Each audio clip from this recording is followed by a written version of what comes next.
Hello, I'm Nick, and this is Today in Philosophy of History for Wednesday, 8 January 2025. It is the 118th anniversary of the birth of Jean Hyppolite, who was born in Jonzac on this date in 1907. Hippolyte was a French Hegelian scholar who wrote an introduction to Hegel's philosophy of history. An obvious comparison to Hippolyte is Alexandre Kojève, whom I mentioned in several episodes, whom Hippolyte mentioned several times, and who, like Hippolyte, both adapted Hegel to the style of mid-20th century French philosophy and used Hegel as a platform to express his views. Using commentary on another philosopher as a vehicle for one's own views has a long history in Western thought. During late antiquity, this went so far as authors writing books that they thought should have been written, but which were not in fact written by some famous author, but then writing them and attributing them to the famous author, who was by that time sometimes long dead. During the Middle Ages, this took the tradition of a commentary tradition, where later philosophers would write detailed commentaries on earlier philosophers. These commentaries were ostensibly expository, but they were often expressly written for the author to express his views in a way that was relatively safe, since he would be commenting on a canonical text, like, for example, the sentences of Peter Lombard. In the early modern period, this way of doing philosophy went out of style, but it returned again in the 20th century with the professionalization of philosophy as an academic discipline almost exclusively practiced by professors in universities. Philosophers like Kojève and Hippolyte made a career of expositions of Hegel. The book for which Kojève is remembered is his Introduction to the Reading of Hegel, based on lecture courses he'd presented many times. The book for which Hippolyte is remembered is his Genesis and Structure of Hegel's Phenomenology of Spirit. In the opening section, titled Spirit is History, Part 1, Chapter 2, Hippolyte wrote, quote, "Before studying the structure of the phenomenology, it is impossible to avoid asking whether the phenomenology is a history of humanity, or whether, at least, it claims to be a philosophy of history," unquote. Here, Hippolyte is talking about Hegel's phenomenology of spirit, not Hegel's lectures on the philosophy of history, but he's explicitly asking if the phenomenology of spirit is a history or a philosophy of history. And this is interesting because Hegel's phenomenology of spirit is not presented as a history or a philosophy of history. So we might wonder what's being construed in this light, why it's being construed in this light. My guess is that Hippolyte was asking whether the phenomenology of spirit can be taken as a kind of abstract history of humanity. In my episode on Hegel, I discussed the idea of Hegel's phenomenology of spirit as an abstract history of humanity. And in that episode, I compared it to the 20th century case of taking Heidegger's account of Dasein in being and time as an abstract history, or perhaps even as an abstract biography. And this was an idea that I got out of William Barrett. A work that does not present itself as being historical may be historical in this abstract way, representing a kind of ideal history or an historical archetype, which we might find also iterated in actual history. Although Hippolyte's primary concern is Hegel, his remarks on history in Genesis and Structure are introduced as a gloss on Schelling, one of Hegel's rivals, and Hippolyte shows how Schelling's conception of history differed from Hegel, but how he also paved the way for Hegel. Hippolyte wrote, quote, "Schelling posed the question of a transcendental possibility of history, a question that would lead him to a philosophy of history which would be for practical philosophy what nature is for theoretical philosophy," unquote. A transcendental possibility of history is Kantian language. It's an interesting twist on Kant that Kant himself didn't himself formulate, though I can say that this development is implicit in Kant. Kant formulated a transcendental logic, the purpose of which is not to make logical derivations, but to understand the necessary preconditions, or if you prefer, presuppositions of logic. More generally, Kant formulated what we now call transcendental arguments that presume to demonstrate the conditions of the possibility of anything. Presumably, the same can be done for history. If we demonstrated the transcendental possibility of history, we would be showing the conditions of the possibility of history. And while Schelling seems to pose the right question, he can't, according to Hyppolite, he can't quite deliver. Hyppolite writes, quote, though Schelling indicates the possibility of a philosophy of history, he fails to fulfill this possibility, unquote. Throughout this passage, Hyppolite gives us a complex and sophisticated explanation of some home truths about history. One of these he delivers plainly enough, quote, history bears on the species and not on the individual, unquote. I've several times invoked Pirenne to represent this view, but it's a common enough view in history. But Hyppolite follows this plain statement with what comes next, quote, the only history is a history of humanity. Now this history of humanity is possible only on the condition that in it necessity is reconciled with liberty, the objective with the subjective, and the unconscious with the conscious.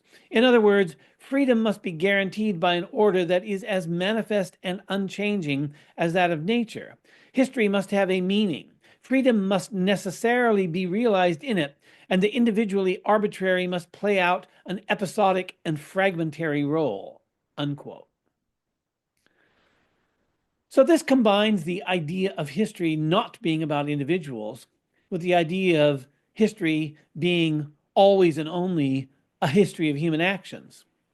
But in this brief passage that I've just quoted from Hyppolite, he goes well beyond what we need to say, and certainly well beyond what I would want to say in this context. He piles presupposition on top of presupposition, telling us that history must reconcile necessity and liberty, that it must be meaningful, it must realize freedom, and so on. One can maintain that history is always and only the history of human actions without making these additional claims, which in and of themselves would each require considerable exposition and defense. But it's the core home truth of history only being about human action that particularly interests me. Later in the same section, Hyppolite quotes Hegel as saying, organic nature has no history. And then Hyppolite elaborates, quote, the spirit is history for Hegel. This is a fundamental thesis identical to the thesis that the absolute is subject. For in organic nature, universality is only an interior without actual development in the world.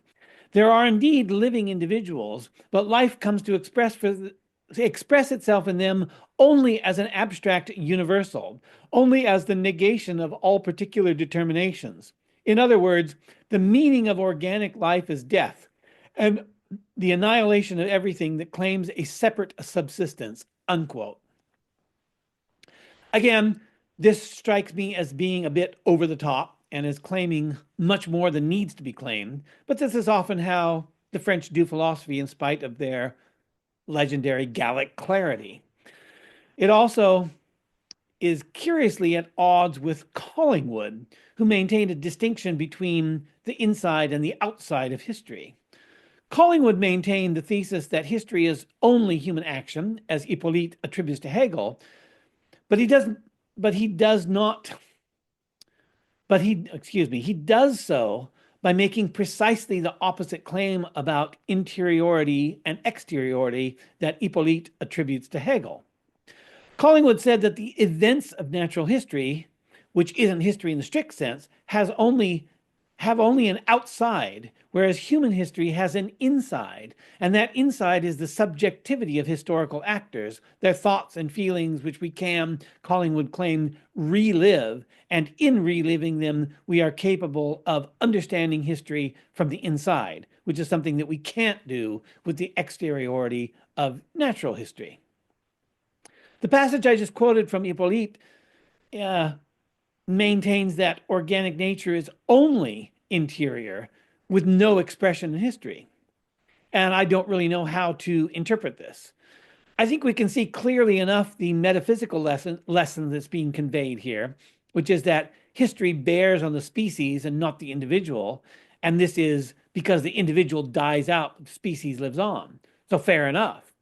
But while I can understand Collingwood's spatial metaphor applied to history, Hippolyte's reversed spatial metaphor leaves me grasping at straws. In the quoted passage, Hippolyte invokes abstract universals, and perhaps this is intended to contrast with Hegelian concrete universals. So the claim here is that only humanity eventually produces concrete universals, and nature without humanity can produce only abstract universals. I've always thought that the idea of concrete universals is one of the weakest of Hegelian ideas. I don't find it convincing, and I don't even find it interesting, but I'm sure there are any number of Hegelians who are enthusiasts of the concrete universal, whatever that may be, and they would probably disagree with me quite strenuously. But enough of that for now.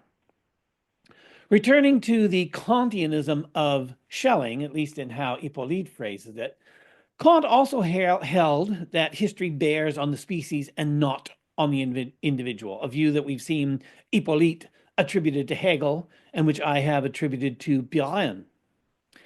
The second proposition of Kant's idea for a natural universal history from a cosmopolitan perspective states, quote, in the human being, as the only rational creature on earth, those natural predispositions aimed at the use of its reason are to be developed in full only in the species, but not in the individual, unquote. Kant's essay fills in the additional steps required to connect this observation to a larger historical context. Kant, unfortunately, didn't write a volume on the philosophy of history, though he left a trail of ideas from which an entire philosophy of history can be reconstructed. We could get a hint of Hippolyte's view of Hegel's view of Kant in his book on Hegel's philosophy of history, where he writes, quote, today we consider the divinities and pagan mysteries as unworthy of any belief. Their absurdity seems obvious, and yet the best man of antiquity adheres to what seems to us a fabric of silliness. But Hegel justly remarks that we do not find in the ancient requirements which are those of our present-day practical reason. The idea of an evolution of practical reason that would be so strange to Kant, the idea of its dependence on history, is therefore manifested clearly here, unquote.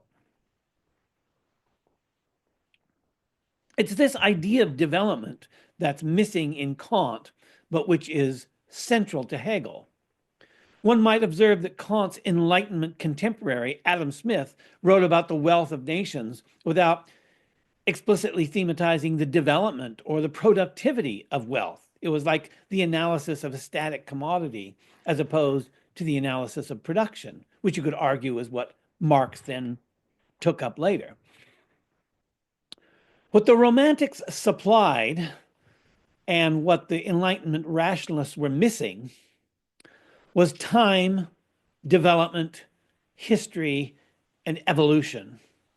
And the idea of evolution wouldn't fully flower until after Darwin in the 19th century.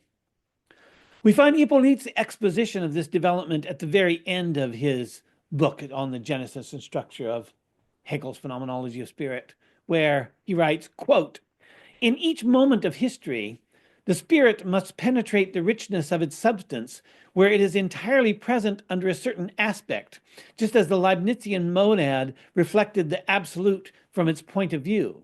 Every figure of world spirit is born from the preceding one and bears it within itself.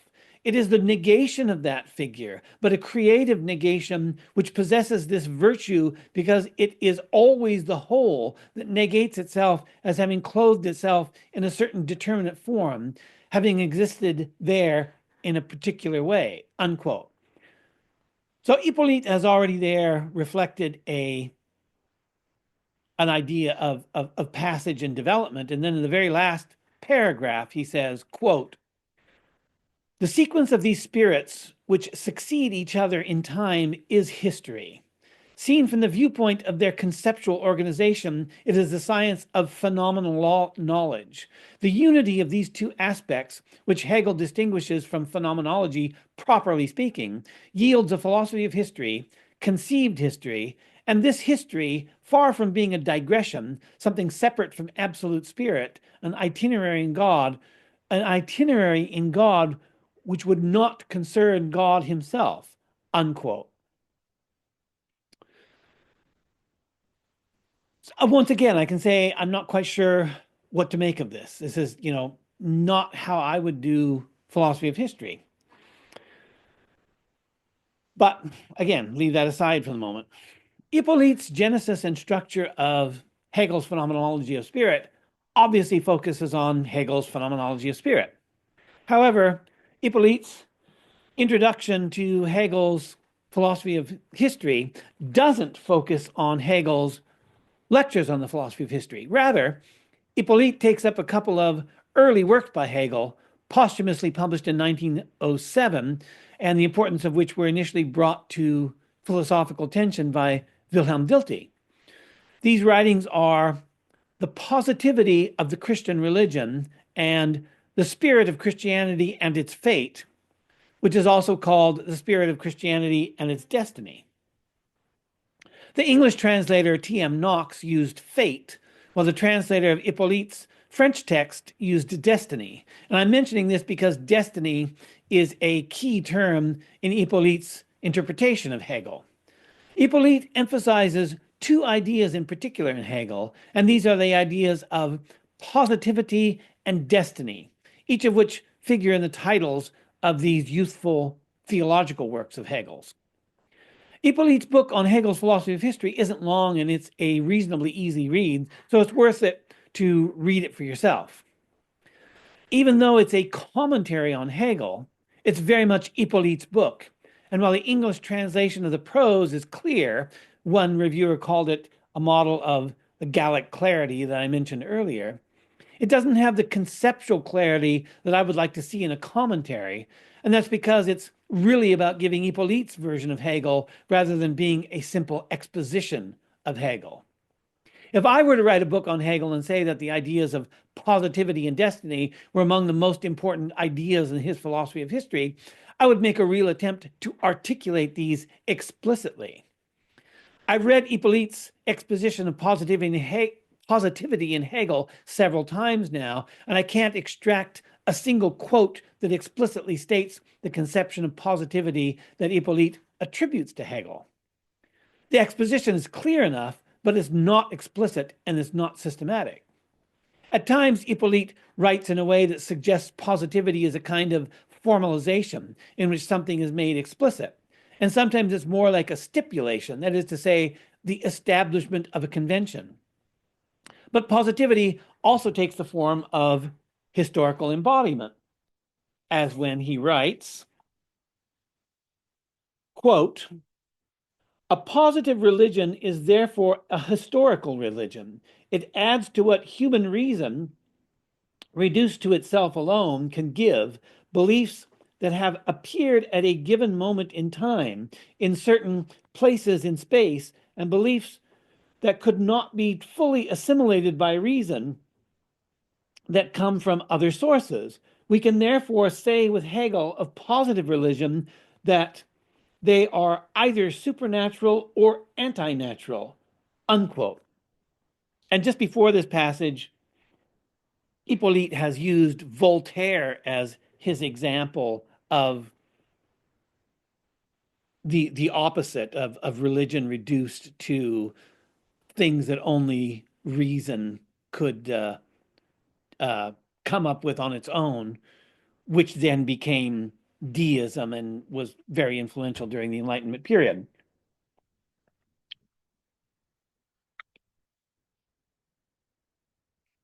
Perhaps the positivity Hippolyte attributes to Hegel is all of these things taken together.